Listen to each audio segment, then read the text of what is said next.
Hello mga kabilas! Nandito kami ulit. At medyo matagal kaming hindi nag-upload dahil yun nga, mga busy sa trabaho. Si Kabilas Ruel is busy naman siya sa trabaho niya. Diop niya dapat ngayon pumasok. Ganyan kasi ang manager eh. Anytime talaga On call eh. on call. Pag busy o kaya may mga off-sick na kasama, ikaw magko-cover. So, thank God that sama-sama kami ulit dito. Today is Saturday. So, ayun, nakapag-vlog kami. Ito, naglalaro kami ni Kuya Lito. So, ayun, kumustahin mo, Kabilas Royal, yung mga dahil matagal kang nawala. Hello, good evening, Kabilas. How's everyone out there? Hindi kami nakagawa ng vlog dahil busy as usual, buhay London. So, andito kami ngayon, nagsama-samang Kabilas uli, kunting vlog. Yeah. So, sana you always there for us. Yeah. Don't forget to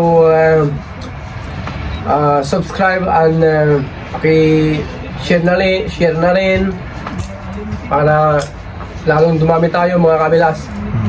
So shout out sa mga taga-Pangasinan, lalo na to all my kababayan ang Bunao Cruz Clasio Pangasinan. Shout out. Hello sa inyong lahat. Okay. Ipapasa ko na kay Kabilas Lito. Yan. Ikaw din Kuya Lito. Hello mga Kabilas, nandito na naman po kami ulit at sumamo sa inyo na panoorin nyo, subaybayan mo kami sa aming vlog. Medyo natagalan kami ulit dahil sa ang mga schedule namin ay hindi pwedeng magkasabay-sabay. So ngayon pareho kaming nandito. So sinamantala namin ang okasyon, ang oportunidad na makapag-vlog ulit. Namimiss ko kayo mga Kabilas dahil kayo ang aming inspirasyon sa pagbablog namin, kasi kung wala kayo, wala din kami. So sana subaybayan nyo at isubscribe niyo ang aming channel na tuloy-tuloy kaming maghatid sa inyo ng kaligayahan at balita dito tungkol sa London, ang buhay London. Akala ng iba masarap, pero ito sobrang hectic ang schedule. Kailangan ang ano mo dito, trabaho lang trabaho kasi yung expenses malaki. Okay, so salamat mga kababayan ko diyan sa Negros. Sana suportahan din ninyo kami sa aming YouTube channel, mga pamangkin ko, mga pinsan ko, mga kamag-anak ko. Kumusta kayong lahat diyan? At sana nasa mabuting kalagayan kayo. Sana yung kamay ng ating Panginoong Hesus ay nasa inyo at ang kanyang blessing ay nasa inyo at tuloy-tuloy kayong mag-prosper sa inyong buhay. Salamat sa blessing ni Hesus. Salamat. Sana sa darating na panahon magkasama-sama tayo ulit. So, salamat. Subscribe and like our channel. Bale, ang weather dito is mainit na. Kaya maganda lang mag-fishing. Oh, yeah. Para maiba naman yung namin, I-add mo yung video namin. Talan, Blas. I-add mo yung pag-fishing natin pagsusunod na abangan nila. Yeah, abangan ninyo yung pag-fishing namin. Maraming mabibingwit dito. Either sa tabang o sa alat. Tinuro sa akin ni Kuya Dan yung yung sa tabang. Ano yun? Pero magbabayad kayo yung parang salmon. Trout. Nyalaga na dyan kasi dana yung sa sa tabang. Sarpa? Hindi yung may gaganito parang siya. Parang salmon pero maliliit. Trout ba? Trout, maliliit. Yung yung May batik-batik. trout. Oh, yun, trout. Tinuro sa akin. Pwede pala tayo mag-fishing nun. Pero kaso nga lang, mabayad. Hello. Saan yun? Sa... Diyan sa kan may mga kan naman maano mo sa Oh, Google. mom is coming soon. So yan, abangan nyo kami guys. Salamat sa panonood. And Thank please you. don't forget to like and subscribe. Bye for now mga kabilas. Yeah. Bali ngayon, naglalaro kami ni Kabilas Lito. 10 beses na nanalo ako, 2 pa lang. Ganun siya katalino. Okay, thank you. God bless you all. Bye-bye. Bye for now. Bye. Okay, family dinner. Yan sweet and sour. Yan, Lutong Chinese restaurant to ah. yan ang nagluto. Only in 11 Ating Locos ipag. Road. Yan, si Kabilas Ruel and Kabilas Lito. Hey. Taste. Nung umpisa naman eh, ako ganun eh. Yung tinatawag nilang church goer ka lang. Di ba? Church goer every Sunday. Pupunta ka sa church, but no meaning at all. Wala pa yung conviction kasi the seed is still on the process.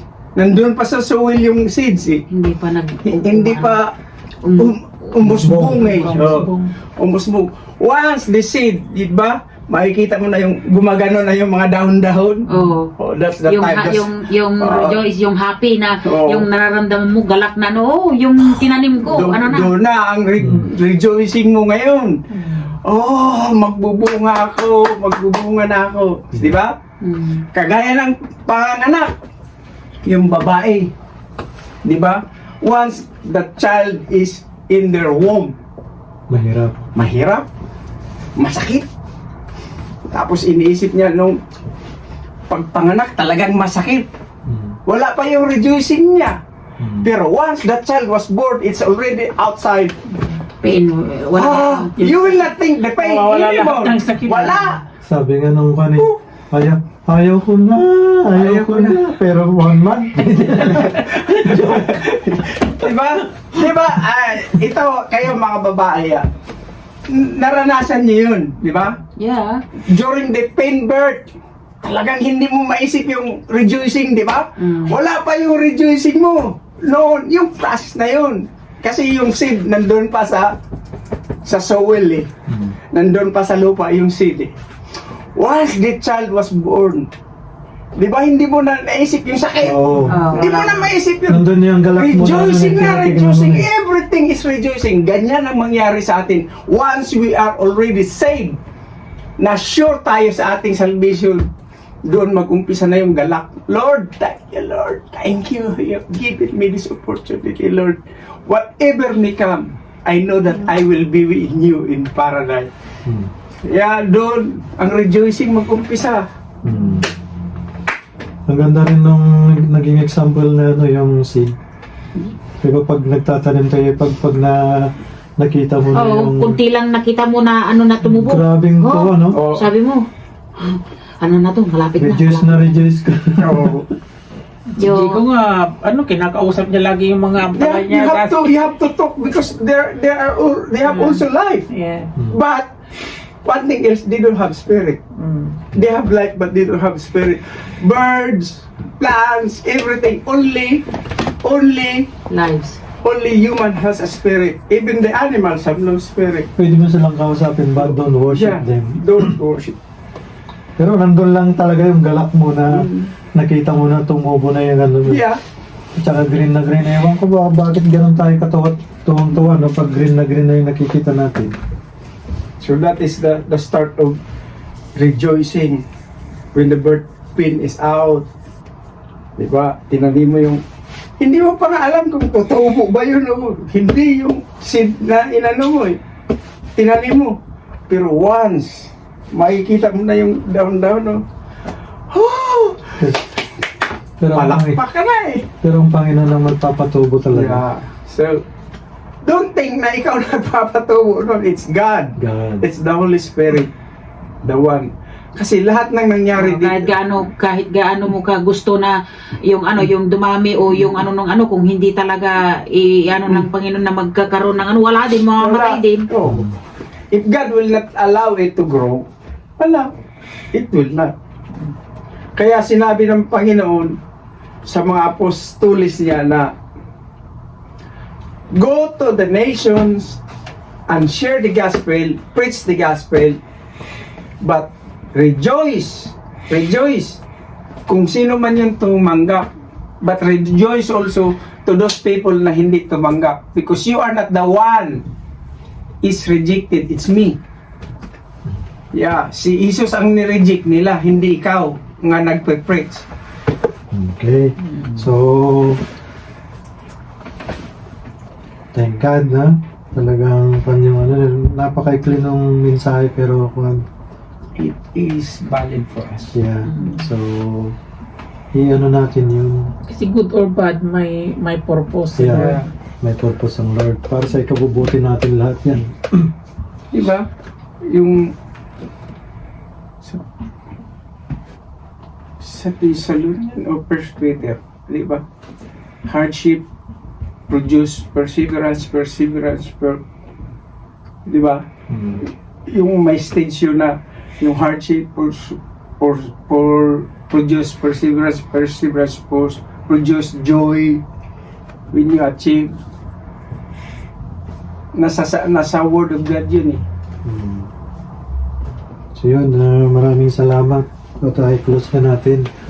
Pero bago nun kayo ito, ipag-pray mo lahat ha. Pero kung i-close ko muna itong ano natin. Father God, thank you once again Lord sa salita mo namin pong narinig, Panginoon. Lord, kagaya ng sinabi mo, Panginoon, ay magalak kami lagi, Panginoon, at manalangin, Panginoon. Walang tigil na pananalangin, Panginoon, na aming pong gagawin, Lord. Salamat po, Ama, sa tahanan ito, Panginoon, at tinanggap, Panginoon, ang salita mo, Panginoon. At alam po namin, Panginoon, na ibubuhos mo, Panginoon, ang pagpapala mo sa tahanan ito, Panginoon. Salamat, Panginoon, sa buhay ni Nanay, Panginoon. Kila Hipag, Father God, kay Bilas Roel, Panginoon, na andun yung galak nila, Father God, na magpuri po sa inyo, Panginoon. Lord, panalangin ko po, Panginoon, ng salita mong ito, Panginoon, ay patuloy, Panginoon, na tumubo sa aming mga puso at isipan. Amen. Salamat, Lord, at pagpalain mo po, Panginoon, ang bawat isa, Panginoon. Kay Kuya Lito, Panginoon, salamat sa buhay niya, na napakalayo yung kanilang tinitiran, Father God, but nandun, Panginoon, yung puso niya, Father God, to serve you, Panginoon. Ganon din sa aking asawa na galing siya ng trabaho, Father God. Hindi niya lintana yung pagod, Panginoon. Salamat po, Ama. Muli, Panginoon, pagpalaan mo po ang gawain ito, Father God, at sa susunod na Saturday po, Father God. In Jesus' name we pray. Amen. Amen, Lord. Lord, thank you, Jesus, for your faithfulness and goodness, Lord. Lord, I come to pray each one of us, Lord, that your hands will be upon us, O Lord. Lord, put a light in our path and a lamp in our feet, Father God, that we will not stumble what is not right for you, Father God.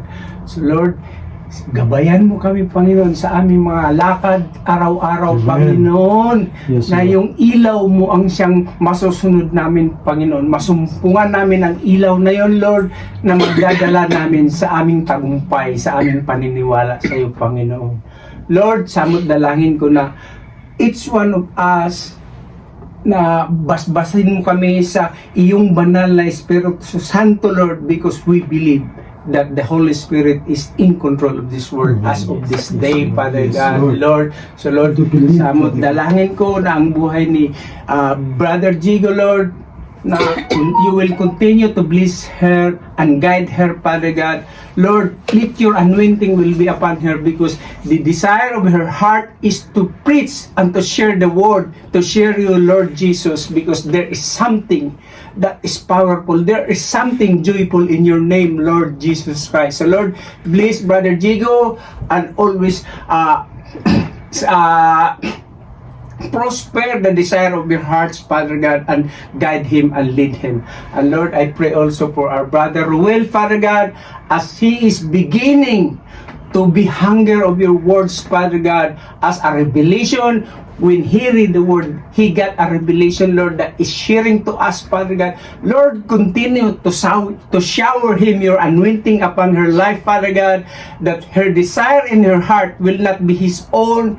It will be your desire that will move on his life, Father God. So Lord, guide him and bless him, Lord, what he needs in her life, Lord. Not what he wants, but what he needs in her life, in his life, Father God. So Lord, so be it that your will happen upon his life, Father God.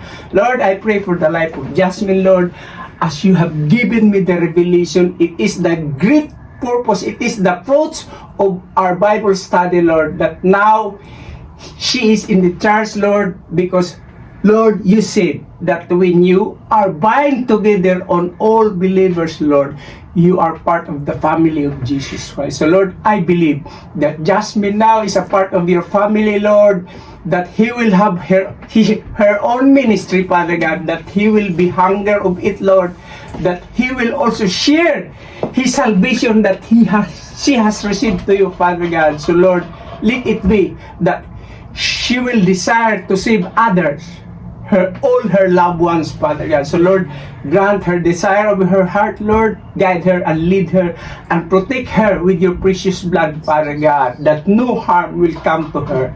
So Lord, thank you, Jesus. And I believe also, I pray for the life of Marjorie, Father God, Lord, that her desire of her heart, Lord, is to worship you and serve you, Father God. Lord, so be it, that her heart will not be stumbled, that it will not be black, because you have already broken the veil that we are seeing, Lord. Thank you that you have given us the light, that we can see the path that we are going, Lord. Thank you for the life of Vivian, Father God, that it is a living testimony of all those people who have seen him before and now, Father God. The changes upon her life, Father God, that you bestowed and ministry that you have here in your heart, Father God. And now I believe that you are in her heart, Father God. So Lord, please, Marjorie, Vivian, that she will continue to desire to worship you and serve you, Father God, and bless her family, her daughters, her sons, Father God, that they all be united, that they are all proclaiming that Jesus is Lord. Thank you, Lord, for the life of Vivian, Father God. And Lord, I pray most especially to our dear sister Nida, Nanay Nida, Lord. Lord, it is not my word. It is not the word of anybody else, Lord. It is your word that will transform people, Father God. So Lord, I pray that your words, even though she is not participating it, Lord, but she heard the word, Lord. The word is alive. So you are the one who will convict each one of us, Father God, because your word is alive, Father God. So be it that one of these days, everybody will proclaim that Jesus is Lord. So Lord, I pray that you will also touch the heart of her son, Alfie also, Lord, that all his household will be saved, Father God. They all worship you and serve you, Father God. So Lord, so be it that your will be done upon the life, because that is the prayer of our Lord Jesus Christ. Not our will, it is your will that will happen into your life, Father God. So Lord, as the word is alive in this space, Father God, continue to work it out, Lord, that the word will grow, the seeds will grow in our hearts. So thank you, Lord, that you have given us this opportunity to be gathered together, Father God, to know you more, to be hungry of your words, to be hungry of you, Lord Jesus Christ, because that is your will. Yes. That we will have a life, Christ-like life, that continue to be worthy of your words, Father God, worthy of your love, that we will be in your paradise, Lord, because you have promised that, Lord, even though that thief, the last minute of her life, of his life, Lord, he didn't even have the time to repent, but you promised him that you will be in with me in the paradise. So Lord, we believe that we all be in the paradise because we look for you, Jesus. Thank you, Jesus, for your faithfulness. Thank you for your goodness. Thank you for your love. Thank you for your grace and mercy. Father, I give you back all the glory, honor, adoration, and thanksgiving. In Jesus' mighty name I pray. Amen and amen. Thank you, Lord. Thank you, Lord. Thank you, Thank you. Jesus. Thank you. Okay, God bless you all.